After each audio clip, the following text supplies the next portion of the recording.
Bir çox ərazilərində avtomobillərin park edilməsi üçün xüsusi yerlər mövcuddur və bu yerləri bildirən bu cür P hərfli işarələr var.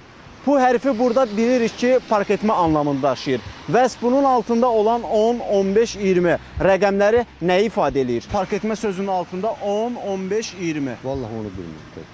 Açıq bilmirəm. Niyə? Nəsə, mən bilmirəm də onu.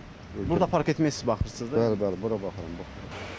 Paytaxt küçələrinin birində park etməyə nəzarət edən Şahin adlı bu şəxs kimi əksər sürücü və vətəndaşlar da bu rəqəmlərin mənasından xəbərsizdir. Onu bilmirəm, elə ha maraqlarından bilmirəm. 10 şeylər oluşam mən, 10, 15, 20. Yəni 10, 15, 20 dəqiqə pulsuz dayanmaq olar, ondan sonra ödəniş eləmək lazımdır. Ekspertlər park etmə lövhəsinin altında yazılan bu rəqəmlərin şərti bir işarə olduğunu deyir. Yəni 10, 15, 20 ayrı-ayrılıqda nə isə ifadə etmir.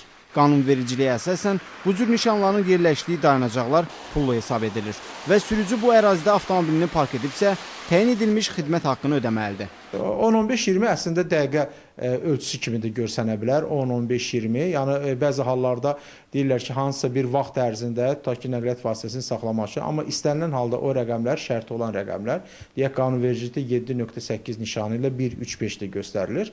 Bu vaxt amplitudası kimi də dəyərləndirilə bilər. Amma istənilən halda həmin nişanın təyinatından ibarətdir ki, siz daxil olduğunuz dayanacaq yeri həmin o P, burada göstərilən xidmətlər ödənişli xidmətlərdir. Yəni, bax, bunu göstərir o.